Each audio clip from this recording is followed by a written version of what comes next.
Welcome, welcome. I'm David Slater. I'm the Executive Director of the Clay County EDC, and we are glad that you joined us with this Northland Education and Business Alliance Career Fair. We have Brian Noller, who's the Director of the Northland Career Centers, and we have Miss Megan Halpin, who's the College and Career Readiness Professional, whatever, at Staley, right? And she'll be taking any questions. We're gonna make this fun. It's being recorded. The questions come in the chat room, and you'll hear questions from me until we start getting them from the students. So yeah, I'm Brian Noller. He introduced me a second ago. We have quite a few participants. Just know, as a participant, your microphone and your camera are off. We only have the facilitators and our presenters. They'll have cameras and microphones. So if you have a question, there's a Q&A feature to this, and so if you would add your questions there. We had a session 2 hours ago that had over 58 questions. So if you have questions that you are really dying to ask either Kim or Major Holland, please do that, and we'll make sure they get answered. So thank you. Kim's the Assistant City Manager in North Kansas City, the city of North Kansas City. You want to tell us a little bit about your job, Kim, and how you landed there? Sure. Thank you guys so much for having me. I'm so excited to talk to you about a potential career in government. I actually was born and raised in the city of Chicago. I grew up on the South Side. And what drew me here, I guess I should back up. I went to high school in a math and science academy. So it was a highly specialized school focusing only on math and science. So it made sense for me to make a hard left and pursue my first degree in art. So I actually came to Kansas City to pursue I actually wanted to be a Walt Disney animator. So I went to the Kansas City Art Institute. I was lucky enough to be able to get into their boot camp and realize that that wasn't for me. So I graduated from the Art Institute and I started a freelance. I did quite a bit of freelance.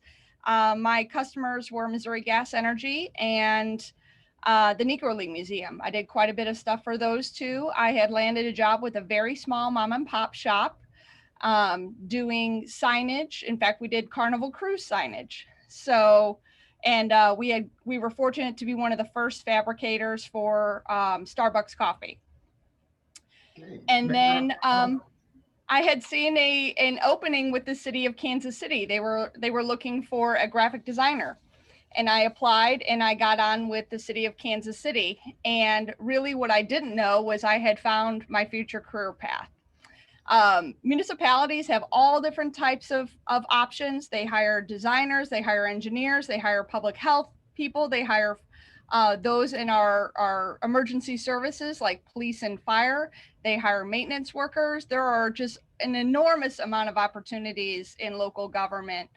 And I wound up funny enough, I wound up in the finance department doing design. I then transitioned to the budget office because I had a strong background in math and science. And then I transitioned to the city manager's office. And from there, I really learned what all you could do from there, that you could actually influence and be part of several different departments. I worked with the fire department when I was with Kansas City, and I worked with public health. I worked with aviation as well as just general city management stuff. I was there for 12 years and then I transitioned to the city of Blue Springs. I went in as their public information officer for both police as well as their emergency management and the city itself. And I was there for 8 years and I transitioned to the assistant to the city administrator because I had a really good understanding of how cities function. I was able to transition, and I jokingly call it, I hopped the rail. I went from one node to another node in city government. And then about 3 years ago, I transitioned to my current position, which is with the city of North Kansas City, and I'm the assistant city administrator there. I am currently pursuing my degree at KU to get my master's in public administration. One of the things I will say that local government will help you do is pay for your higher ed. So if that is something that is interesting to you, maybe you don't have the financial capacity to pay for college now, I would suggest getting in with local government at any node you can get into. and learn and grow as much as you possibly can, get that degree and have your employer help pay for it. That's one of the things that I would love to be able to stress to all of you out there right now is that local government offers that. Some private sectors do, some private sectors don't, but it is very common for local government to help you pay for higher ed. I took a really bizarre path to where I am, but I must say I'm exactly where I should be. Local government allows you to make a big difference in your community. If you are unhappy with what you see in your community, why is that road there? Why that road is dangerous? Why are our housing policies the way that they are? Local government is a way for you to make real lasting change in your community. And I encourage you to try to look at it as a career path. And that's all I've got. Major Holland, how did you land in the Platte County Sheriff's Department? Well, I actually started out in Columbia, Missouri, and moved up to Kansas City and joined the Platte County Sheriff's Office back in probably about 1999. I've had the benefit of working in all different areas of law enforcement. I've been in corrections. I've been a street officer. I've been a detective, worked in administration. Currently, I'm the undersheriff of the county, which for those who don't know what that is, that's basically the number 2 at the sheriff's office. I went to law school probably at around 2004, 2005. So I'm a licensed attorney as well. I get the honor and privilege of running the SWAT team for the Platte County Sheriff's Office, along with all the other duties I do for the sheriff. Law enforcement is one of those career fields that you really have to have a call to service. It's more than just a job. There are a lot of different opportunities in law enforcement that most folks probably don't think about. Everybody thinks about police officers and sheriff's deputies and being in the cars. But you have other careers in law enforcement as well, ranging everywhere from dispatchers and corrections officers and people that work on a clerical or a lab side, all the way to federal agencies, things that would require degrees, intel. So there's a wide variety of different career paths inside of law enforcement. Some of them would require degrees, some of them wouldn't. For an example, if your goal is to be a detective or a police officer or deputy sheriff working on road patrol, answering calls, you can actually do that without a degree from a university, but obviously the degrees do help you as your career advances. You'd have to wait till you're about 21 to actually do that job based on how the laws go. However, there are a number of jobs like dispatchers or civilian detention officers or clerks that you could begin at age 18 immediately upon graduation from high school and use that to segue into the career field. Kind of like Kim mentioned earlier, there's a lot of programs out there to help pay for higher education, and that definitely will help advance careers as you move through. Hey, y'all out there, don't be afraid to ask Megan questions. She doesn't hit back that hard, but until then, we'll keep asking questions. Hey, in private industry, you report to a CEO or something like that, but in your field of work, you're reporting to basically a politician eventually. What's the difference in your opinion? I mean, or is there a major difference in that? I feel like I'm responsible to every resident and visitor in my town. It is different. We do have our bosses sometimes change more frequently than a private sector's. Think of it as a board of, a board of aldermen or a city council is very similar to a board of directors. Most cities around here are what's called mayor council, which means that you have a city manager. And Eric, I should have told, so I would be considered number 2 in my organization. I am second in command, as it were, here at the city. So what we do is we take, the city council says, hey, we would like to see this done. Then they hand it off to the city manager and we're in charge of implementing it. So if they say, I want to cut traffic on a certain road by a certain percentage, they literally just hand that job to us and it's our job to figure out how to do that. So I would say there are a lot of similarities, but again, what the difference is when we do stuff, it's for the betterment of the community. It's not really profit driven. It is really to make our community better than we found it. Major, if you want to add on, not making go to work right here. Remind me of the question again. No, it was just the difference between working for somebody who gets elected as opposed to a CEO. Okay. Working for a sheriff's office, the sheriff is an elected official. And the biggest difference is our primary focus is answering the needs of the community as a whole. Working for an elected official, you are responsible to the citizens of that community. A corporation might have a little bit more of a targeted mission than a government agency or a law enforcement agency will run into from time to time. We frequently tell new recruits and academy cadets different stories like, for example, everybody knows about, somebody calls 911 and the sheriff or the police department responds to the call. But we've had people, probably one of the most comical ones we had was somebody calling 911 on Thanksgiving Day because they didn't know how to cook a turkey. And that was me.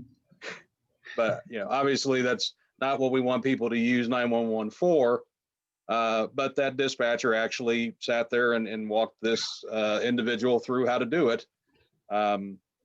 And that is a comical example, but we are often called upon to address concerns of the community that don't necessarily deal with enforcing the law directly, but do impact quality of life in that community. And a corporation would be more, tends to be more narrowly focused on a particular product or a particular service. All right, Megan, go to work. All right, well, I'm going to kind of combine 2 of these questions. So the first kind of part of this question is there anything I can do in high school that will prepare me to work in law? And then kind of on top of that, what are some skills that they would want to work on in high school that you use in law enforcement today? As far as preparing them to work in law or law enforcement, the biggest thing, honestly, is keeping your nose clean. And what I mean by that is society holds law enforcement officers to a higher standard.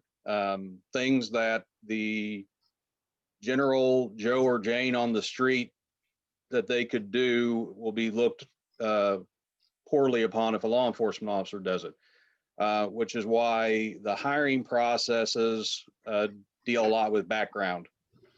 So as far as what you can do while you're in high school, obviously you need to study well so you get good grades and graduate, but also, stay away from drugs. Don't engage in behaviors that are going to detract from your credibility or your reliability. And then there are different departments that may have explorer programs that may help you with that particular agency. But the biggest thing is developing a spirit of service and keeping your nose clean and staying out of trouble.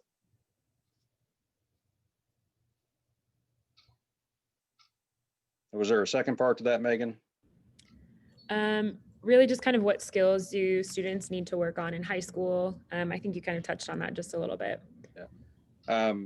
I would say, when I was in high school, I would sit there in class and go, when am I ever going to use this? I can tell you, I won't tell you how many years down the road high school was for me, but I can tell you that yes, you will use it. So pay attention in math, pay attention in science. All of these will actually, even in law enforcement, we have, for example, deputies that investigate traffic accidents, and, they're dealing with coefficients and some high level math determining speed and what happened with the vehicle in part of that crash. So all of it is important, but definitely your English skills, reading comprehension are very important, because one of our key functions is to gather information, document it in a fashion where other people understand what occurred. So you're going to have good comprehension. You're going to have good writing skills. Hey, Megan, can I add to that a little bit too? It's hard for me to not to sit here and not add. If you're interested in law and law enforcement in high school, we have a program here that prepares kids to be in that area in our law enforcement CSI class at NCC. And we partner with the Sheriff's Department. We haven't partnered with North Kansas City, city of North Kansas City yet, but I'd love to. So, there could be some opportunities there. So I at least put that in there from our program standpoint. Yes, thank you for adding that. We do have another question. I think this could go out to both of you. What are the best ways that you reach out and build positive and lasting relationships within the community? Kim, I'll let you go first since I manipulated the last one. No. So I actually have a little bit of a saying. You can't see it on my wall, but you must be present to win. And that means you need to be present. You need to be out there. I think one of the biggest things that we can do in government is humanize our services. We are not known for empathy. We are not known for being easy to work with. But I think some of that is because you make assumptions about people you don't have personal relationships with, and you make assumptions about processes that are new and different to you.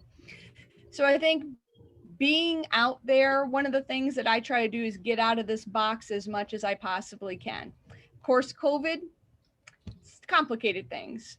But if there's a neighborhood group that I can get in front of, if there is a business council or a business meeting, a civic group, a Rotary, anybody that I can get in front of, and they can ask me maybe those uncomfortable questions that they don't feel that they could say, just drop an email and ask about. Being in the room is the biggest thing that you can do. I feel it is all about relationships. I mean, they talked about what kind of skills. My number one skill is, can you work with people? Because typically speaking, to solve a problem, you are going to have to work with a lot of people, because you don't have the understanding, knowledge, skills, tools necessary to fix the problem. You are going to have to be a consensus maker, and you are going to have to get to know a lot of people and bring them into an area to try to get that problem solved. So I would say the biggest thing you can do is get to know as many people as you possibly can, get them to know you, build that trust, and let them know no question is off the table. I'd agree with everything Kim said. The relational capital is probably one of the biggest things involved. And, in law enforcement, unfortunately, a lot of times we encounter people when they're having some of the worst events of their life go on.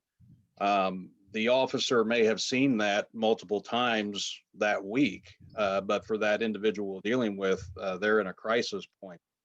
And that could be an individual crisis point, or it can be a community crisis point, depending on what's going on. And if you've dealt with your community at a distance and just kind of been this nameless, faceless worker drone, when something does happen, it can make things more tense. So having that trust relationship, building those relationships before anything occurs is crucial. And you can only do that through being present, whether that's hosting an event or attending an event. We commonly will tell people to stop by our office at any point, even if they just want to sit down, have a cup of coffee and talk to us about it. But the other side of it is you have to have a compassion for what people are going through. And I don't necessarily mean that from you're patting everybody on the head and holding hands, but you have to treat everything as it's important. This person has called you for a reason.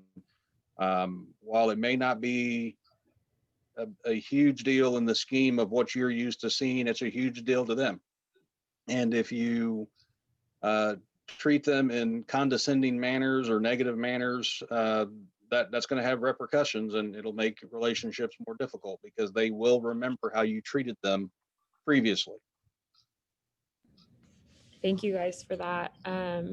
We have a lot of questions, so I'm just going to keep rapid firing over here. What inspired you to do this line of work?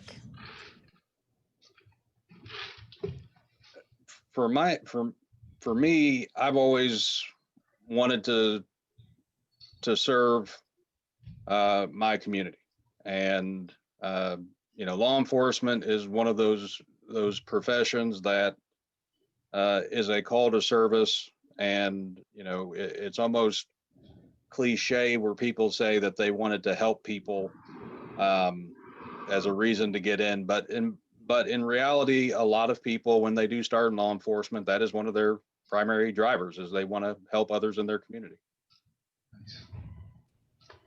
For me, what really sunk it was it was a particular project. I was only with Kansas City about 6 months, and I worked a lot with the health department, and it was the Women and Children, the WIC program, which allows those who might have some food insecurity issues, specifically with very young children, get access to the food that they needed. That program was not very successful. It was being stewarded by the state, and the state had asked Kansas City to take over the local version of that. And we increased enrollment in that project by over 70%. And how we did it was we got into those neighborhoods and we stood at the grocery stores and we connected people with that resource. It was the first time I really saw my skills transferring to something that actually improved people's day-to-day lives. We got those kiddos the food that they needed so that they wouldn't have health problems later on from not getting the proper nutrition. And that was the first time I realized you can make a real difference in this job to somebody. Thank you, guys. All right, here's a quick question. What should I study if I want to get into politics?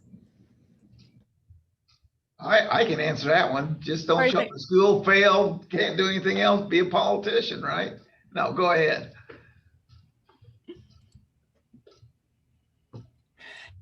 Yeah, let's get the right answer here. Thank you, David. In politics, it would probably be Mayor Slater.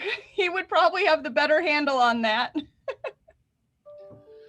Well, David, let's hear. Why don't you give me your background a little bit here? So, actually, I am the mayor of Pleasant Valley, but when Mayor James got terminated from Kansas City, they had me take his spot as the president of Missouri Mayors United. So we just got off a Zoom meeting earlier today, but what got me, I moved into the city and they didn't have a park, and I had a kid and I wanted to get a park, and city council said no. So I said, I'll run for mayor, and I did. And it's just been something after that. I was never the class president or even on the student council. I was on the football team, but that team did not revolve around me.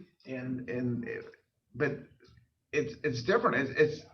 It's not so much knowledge or ability to learn, but just having the passion to do the job right and a passion for community. I mean, there's people in my class who would have never thought I'd be leading a group of mayors across the state, but those same people wouldn't think I was going to be leading a corporation either. And sometimes it just happens. If you find your niche and something that you can get excited about and wake up every day trying to figure out how to make life for a lot of people better, the world's out there. Go get it. Thank Thank you for that answer. Okay, we're going to move on to our next question. If you would like to be a lawyer, how many years of college do you need? And what is the best college in Kansas City for law? If you're going to be a lawyer, you're going to have to get a bachelor's degree. Law schools generally don't require a particular bachelor's degree, but it's going to have to be a 4-year degree. The only side note I'll make on that is there is a particular type of lawyer known as a patent lawyer, who deals with, like, when corporations invent something or new products come out, and securing their rights to those. To take that particular bar exam, you do have to have a degree in a hard science. So if you're looking at doing that, you would want to focus to some sort of a science type bachelor's program. After the bachelor's degree, you would go to law school, which generally is 3 years. As far as which one is the best in Kansas City, I'll speak more broadly because I did not go to law school in Kansas City. I went to law school at the University of Missouri in Columbia. I think they are all very good law schools. You have a number of them between Missouri and Kansas. UMKC Law School is here in Kansas City. You have Washburn out in Topeka. KU has a law school. There's WashU out in St. Louis, and obviously I already talked about Columbia.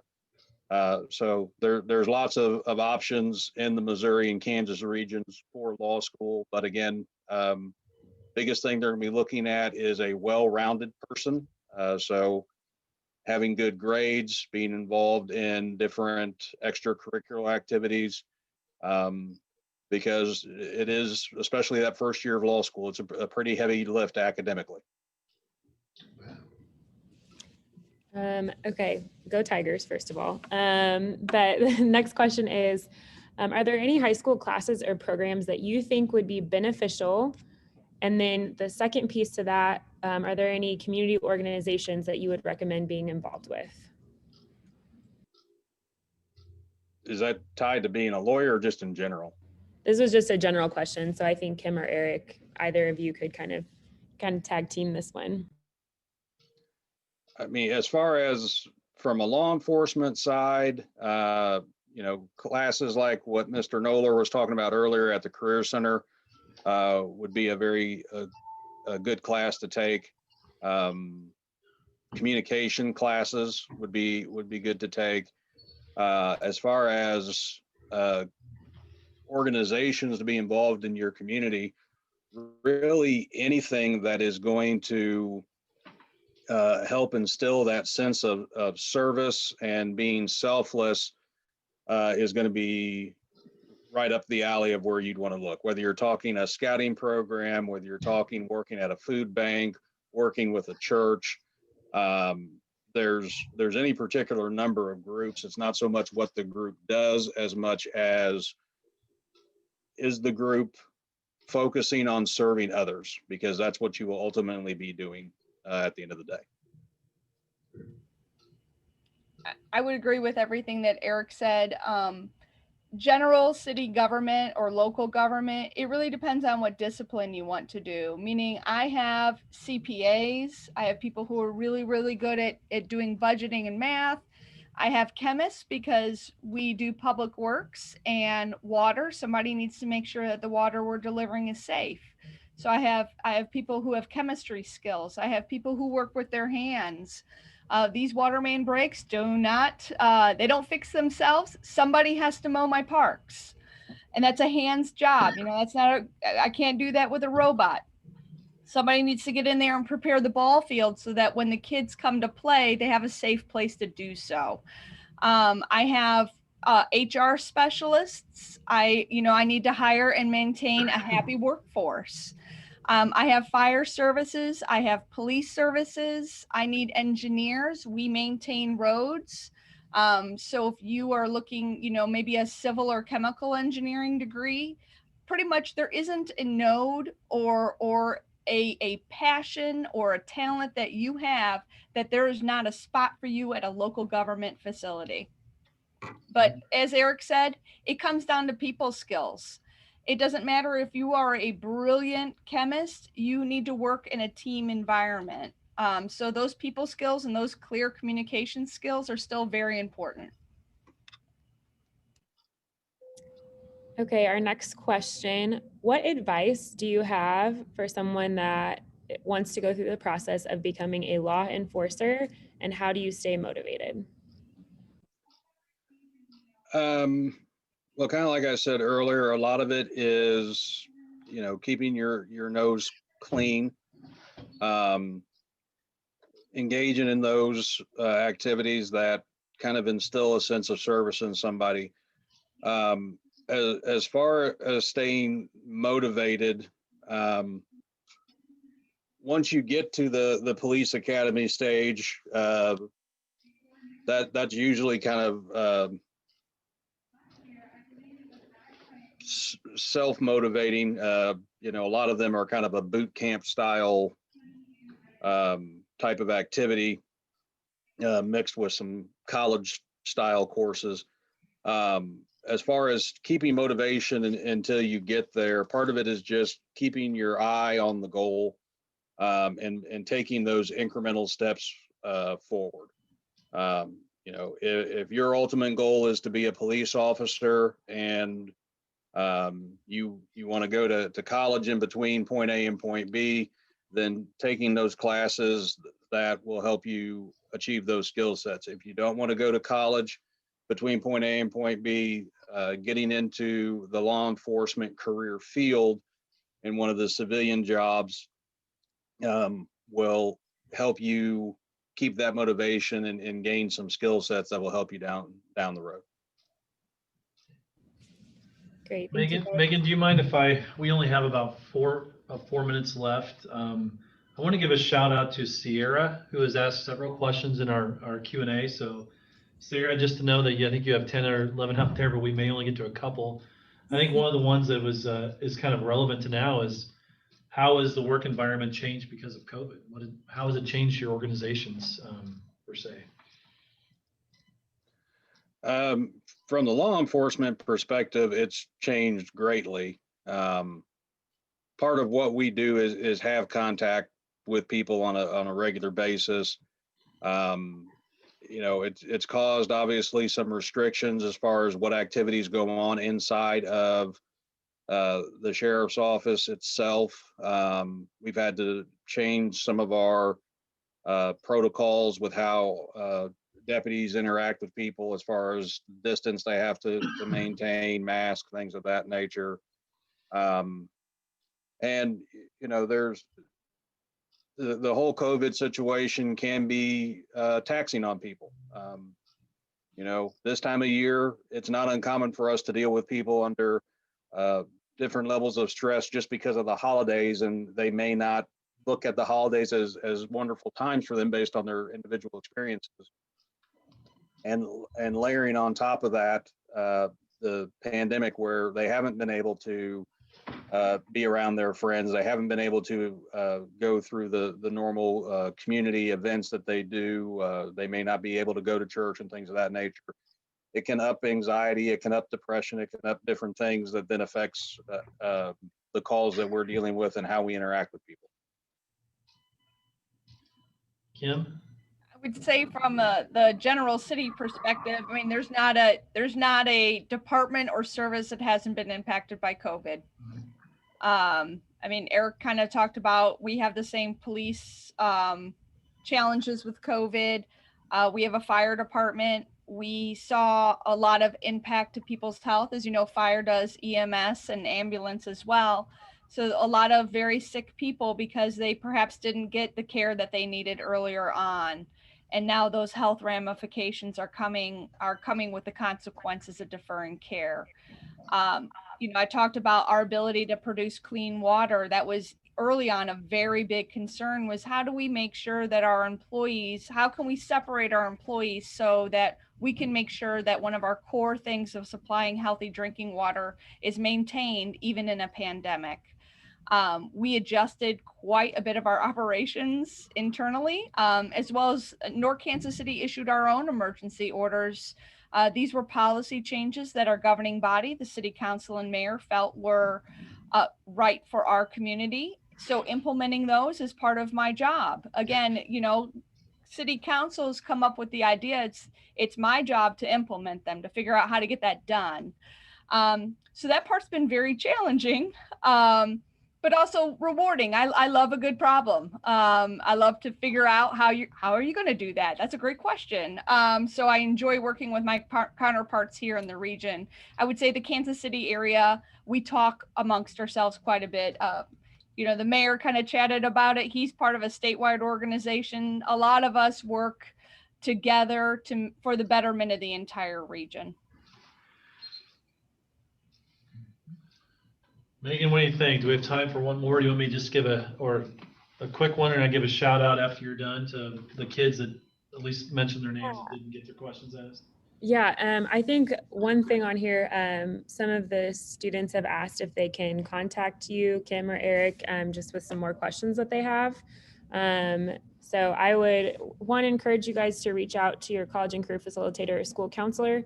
And then Kim and Erik, I don't know if you want to share any contact information or any words of encouragement for kids that want to get into this field. Just any final words before we have to sign off. I'll let you go first. The answer to this, yes, yes, yes. I am passionate about local government, and I'm more than happy to talk to anybody who thinks that might be a path for you. I am the only Kim Nakahodo in the entire region. You just need to call the city of Kansas City and ask for Kim, or I'm happy to share my contact information. Megan or anybody wants to share my email address, they have my contact information. The answer is yes, yes, yes. I want the brightest and best to help local government make us better than we are and to tackle those big long-term problems. And the only way we do that is together and with the best. So yes.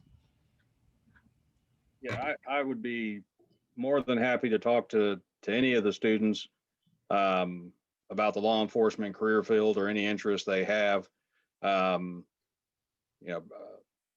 don't know the best way to, Mr. Knoller, you have my email address. I don't know if it's best for you to distribute that or how you want to do that, but I can. Yeah. But email's probably one of the better ways with me, which they can get that out there. But again, I'm the only Erik Holland at the Platte County Sheriff's Office. So you can call our general number. And honestly, I think you can probably get to my email off of our website if I remember right. But yes, I'd be more than happy to talk to any student or teacher for that matter that has any questions related to the law enforcement career field. Fantastic. Thank you both. Real quick, I'm going to do a shout out to some kids, Lucia and Sierra, Jenna, Sylvia, Lexi, Javier, Kira, Elise, Seth, Aaron, I think it's Amaya, and I think that's it. And again, we have some of you have several. Thank you for asking questions, kids, and also adults. Special thank you to our two speakers today and to our co-facilitators of Megan and David. So thank you, Erik and Kim, for your time. And if you have questions, I'm Brian Knoller, and my email is found at northlandcareercenter.com on our website. If that helps you, Northland Career Center, go to our website and ask me, and I will connect you to Major Holland and Miss, say your last name. Nakahodo. Nakahodo. Okay. So I will connect you if you would like for me to do that. So thank you, and we have to wrap up with our hard stop at 11:40. So thank you for your time, guys. Appreciate it. Thank you very much. Thank you. All right. Thanks, Megan, for facilitating too. Bye, guys. Bye.